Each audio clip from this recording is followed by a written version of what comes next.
Howdy folks, hope you're all having a good one, and welcome back to World of Tanks with the Mighty Jingles. World of Tanks 2.0 is out, which of course means this is not a World of Tanks 2.0 replay because nobody's had time yet. Well, I'm sure somebody has. In fact, I'm 100% positive that somebody has, but that somebody is definitely not me. So what we have instead is an old World of Tanks version replay, and while I realise that the title is clickbait, I do actually believe that this is a solid contender for World of Tanks Game of the Year. And I realise that laying down a challenge like that is just begging for trouble from all the YouTube hipsters who are already typing into the comments, meh, nothing special, I've seen better. Because the game version might change, but YouTube never does. But, you know, type what you want into the comments. I am prepared to die on this hill. This might very well be Game of the Year. So, what's going on? Well, this is Pancake from the KFC clan. He's in the American Tier 6 premium tank destroyer, the T-78. And if you're looking at this and thinking, hang on, that looks kind of like a Chaffee. Actually, no, wait, it looks kind of like a Jackson. Well spotted, because that's basically exactly what it is. It's the T-24, which was the test version of the tank that would become the M24 Chaffee, but with an M36 Jackson turret and gun.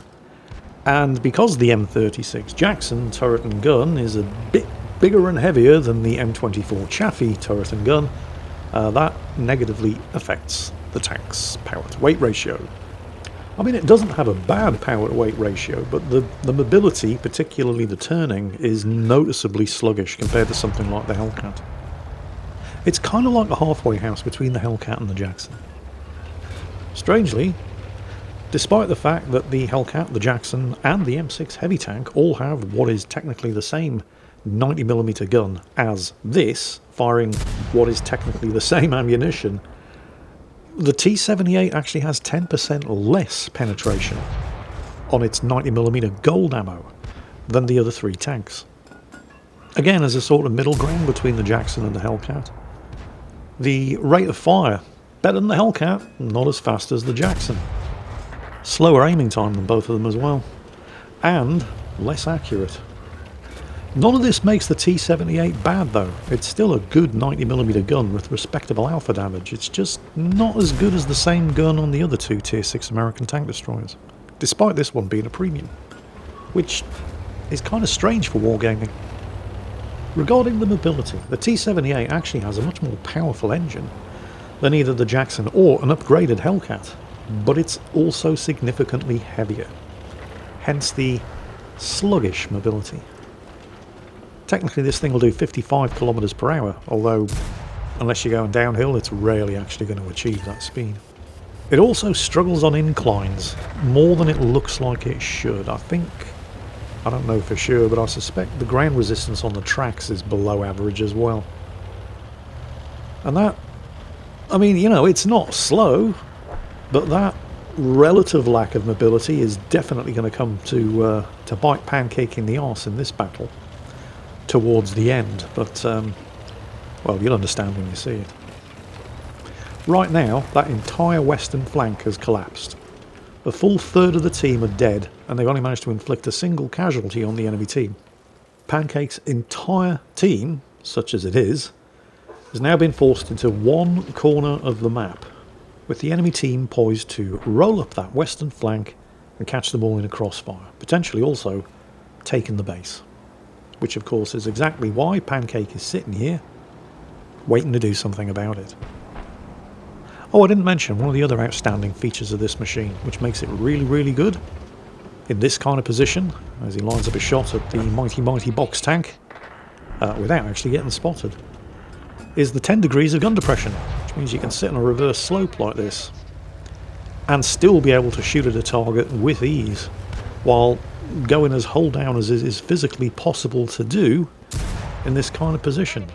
There's that substandard penetration again, compared to the exact same 90mm gun and ammunition on the M18, the M36 and the M6. I don't know quite exactly what that T-34-85M is playing at here. He's the one who spotted Pancake, but he's completely ignoring him and just giving himself up for an easy kill. We'll take it. Never interrupt the enemy when they're making a mistake. Who's next? Oh, a CDT. Would you judge me harshly if I were to say I have absolutely no idea what that is? Never heard of it. Obviously another made-up tank that never existed. Oh, box tank. That was actually a remarkably lucky hit considering the slow aiming time and reduced accuracy of this thing. Like I said, never heard of the CDT, but despite the 10% reduced penetration, the old 90mm doesn't appear to have any problems getting through. And with that western flank has been successfully defended with only the enemy Excelsior still over there and no sign of him. So with his 5 surviving teammates still massively outnumbered by the 10 surviving enemies, it's time to do something about redressing that numbers imbalance. Now, since he's basically cleaned up the western flank, with the exception of that Excelsior that we still haven't seen any sign of, he doesn't have to worry about his right flank. Knocks out the Chaffee. He can put that 10 degrees of gun depression, and this wrecked Stug to great use. Pancake's still racking the kills up, but his teammates are still dying. Although now there is only a 3 kill difference between the two teams, so technically this is better than before. It's just that he's the only one on the team, well, with the exception of the Skoda T24 there, who's being focused down by enemy artillery. More about him later. But Pancake's the only member of the team that actually still has some hit points. And oh, there it is. I don't know if you just saw the hit point bar up there. The Skoda T24 just took a direct hit from the which means that between the entire 4 surviving tanks on the team, they have less than 1,000 hit points between the 4 of them, with only Pancake himself still completely untouched.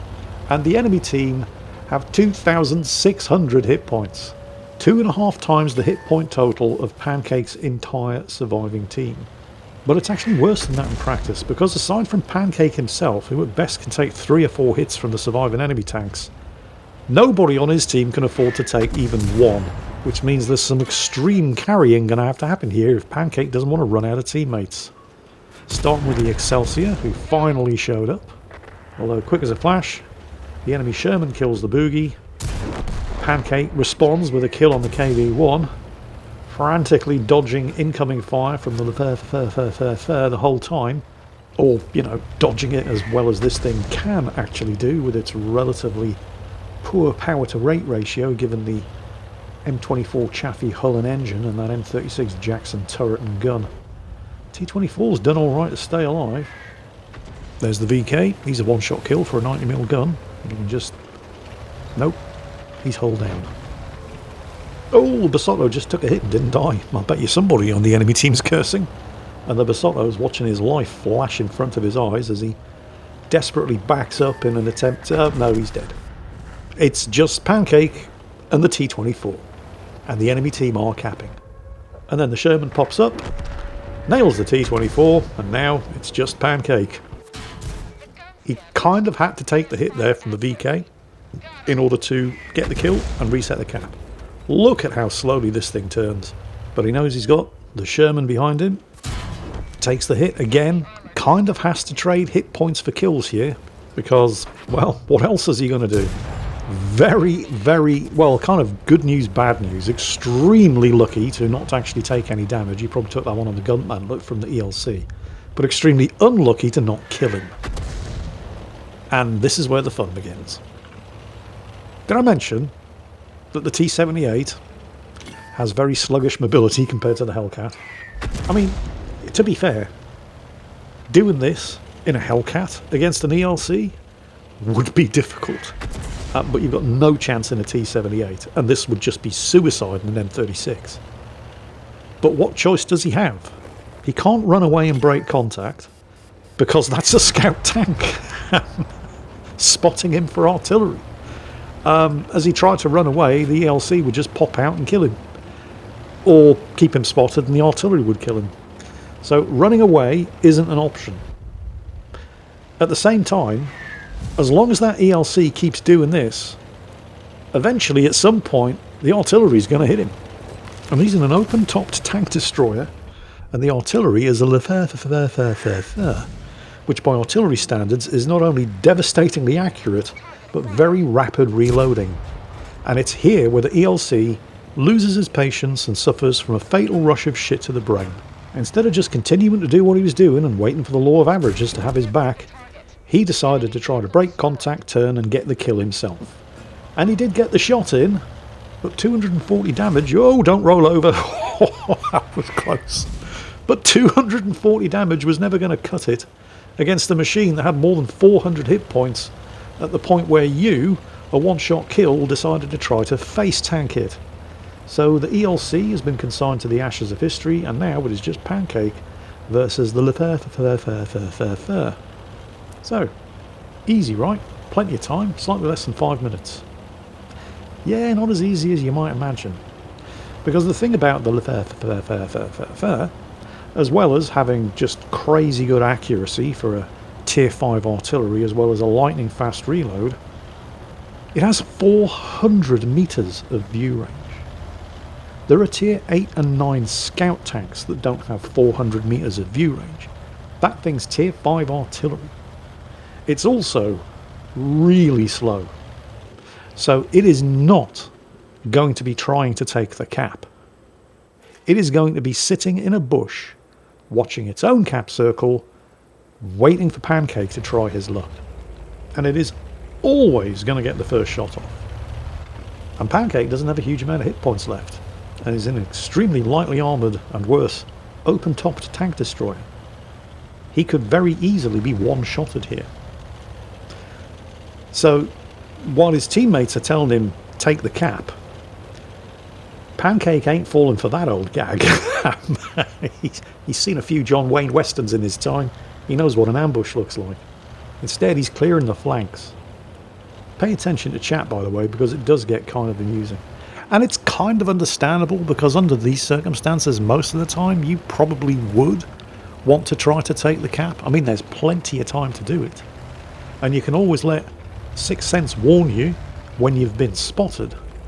It's just that the accuracy, reload and aiming time of the Le is just so unrealistically good by the standards of other tier 5 artillery that the 3-second delay in the Sixth Sense alarm going off might be just enough to get you killed. And with the entire game on the line, that's not a risk that Pancake is willing to take.